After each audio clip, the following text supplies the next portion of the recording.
Ayan, good morning mga kalungsod. Tapusin ko yung... Pero matagal pa ito matapos. Lagi-lagi naman ito pagka... Siguro mga 3 years na rin na hindi o... Dito sa sa dingding 3 years na akong hindi nagpintura-pintura. Pero dito sa Kisame matagal na. Simula nung itinayo ko itong bahay na to. Hindi pa ako nagpintura ng ng Kisame. Ngayon, kasi wala naman talaga akong balak dahil ang Kisame naman hindi agad-agad na dudumi yan eh. Ngayon, merong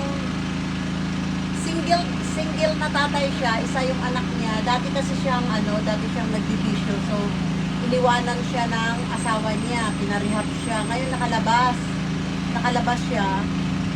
Tumino na siya, nagtatrabaho na siya ng construction. Gabi dinala yung pintura na yan. Sabi niya ganun sa akin, ate, sabi niya ganun, kahit panggatas lang po ng anak ko, bilhin niyo na tong pintura ko, para lang to sa kahoy, para lang sa mga plywood, hindi to po pwede sa mga bato.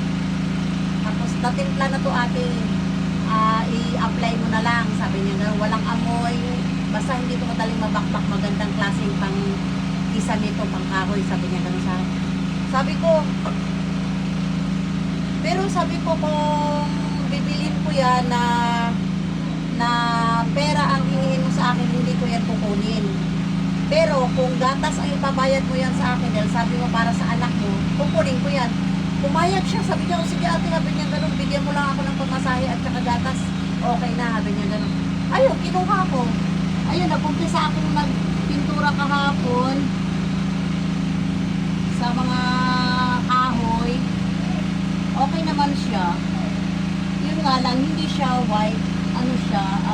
Parang may pagka brown siya konti. Pero pang kahoy siya. Yun bang okay lang. Hindi siya puti.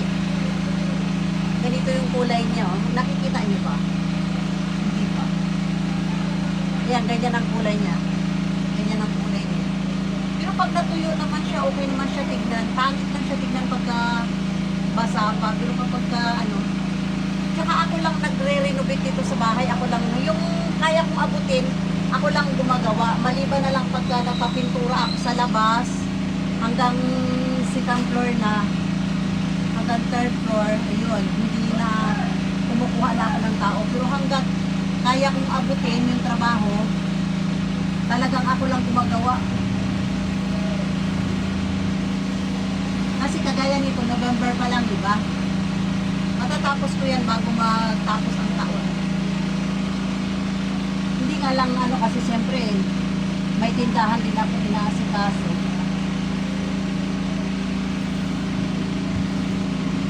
Lagi nga akong kinakantsawan ng mga dito eh.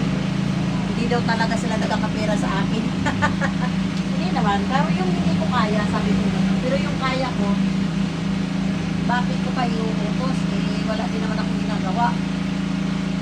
Tindahan at saka yung dito lang naman sa bahay. Sa loob lang. Ang tindahan ko kasi dito lang sa loob ng bahay. Kaya nakakagawa ako ng gawaing bahay. Kahit mag-steam food, kaya ko yan. Magsimento, kaya ko yan. Maghalo ng simento, kaya ko yan. Basta kaya kong abutin, gagawin ko yan. Hindi ko yan iuutos. Maliban na lang pagka hindi ko kayang abutin, ayan, saka na ako nag-uutos niyan. Natutunan ko kasi ito nung nasa Japan ako. Nagtatrabaho ako sa gabi, tapos nagtatrabaho din ako ng construction sa umaga.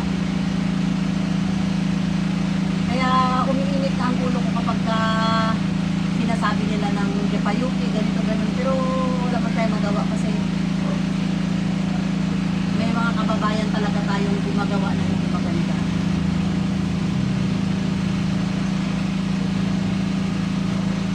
Nasubukan ko pang magpatay sa 24 stories o 32 stories, hindi ko na matandaan eh, na mansion.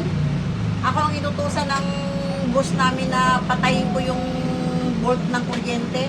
Hindi niya sinabi ka, 600,000 volt yung papatayin kong kuryente. Ako umakyat sa hagdanan. Kasi siyempre, walang elevator pa dahil ginagawa pa lang. Ako umakyat sa hagdanan. Ako inutusan kasi ayaw nung yung mga ibang hapon na kasama ko, ayaw, takot. Di palibasa ako, hindi ko man alam, basta patayin ko lang. Hindi ko alam na ganun yung panganib kung sakaling magkamali ako. Nagawa ko naman. Nagawa ko without knowing na ganun kadelikado. Pero mabuti na rin na hindi ko alam na ganun pala kadelikado. Kasi kung alam ko, hindi ko gagawin yun. Bahala na, tanggalin na ako na kung tanggalin nila ako.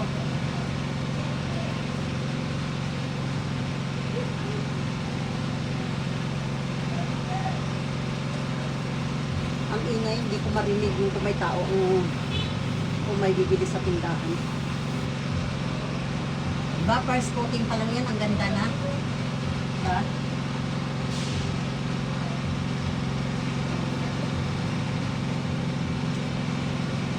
Atras tayo, atras. So, ganito maghapon ang inyong host ngayon. Pipintura, tapos pagka may bibili, nakapaglinis na ako sa baba. Lahat nakapaglinis na ako, nakapag-map na ako, nakapag-downy na ako sa tiles, pati sa kubeta, lahat na. So, ang gagawin ko na lang ngayon, pintura, at saka pagka may bibili, bibigyan ko. Ganon! Ganon!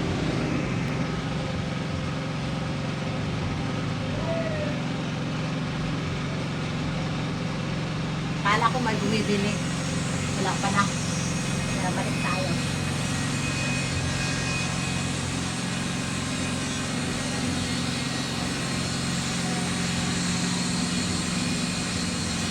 Ang ingay, may naggagawa sa mga kalsada.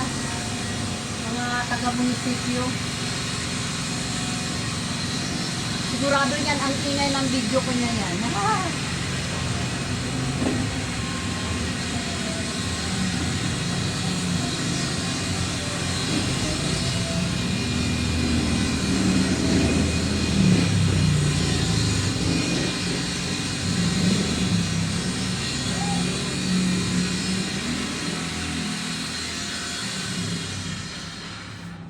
Basta kaya ko lang, talagang ako lang gumagawa dito sa bahay.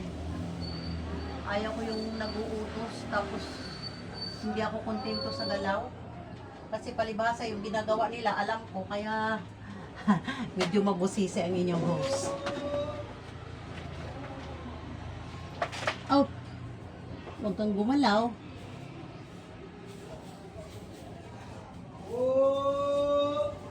Taho. Diba? Kailangan natin ng pamuna.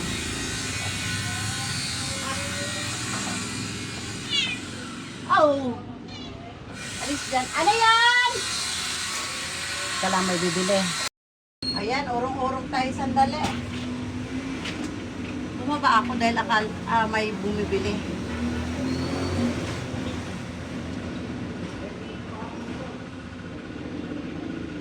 Habis ang inyong host.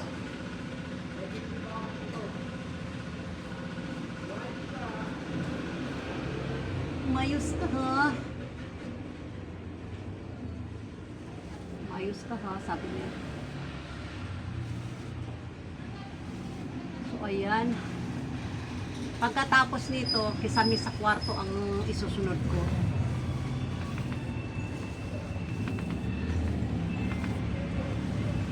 Pero siguro matatapos ko bukas pa. Kasi di ba putol-putol nga. Kapag napagod ako, hindi ko pinaforce, inaano yung katawan. Pag napagod ako, pahinga na ako. Hindi para, oops, haha. Isisikan coating ko pa to eh. Kasi ang pangit pagka first coating lang. Diba?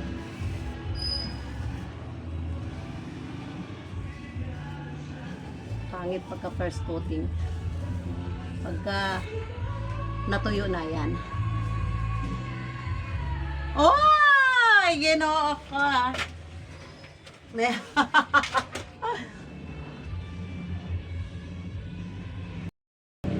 So, ayan lang mga kalungsad.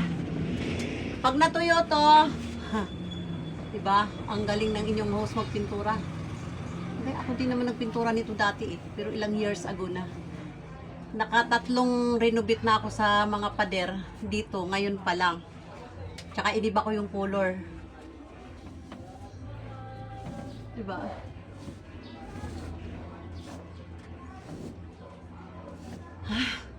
So, yan lang mga kaluso din. Thank you for watching. May nagpatugtog na kaya patayin ko na yung video ko.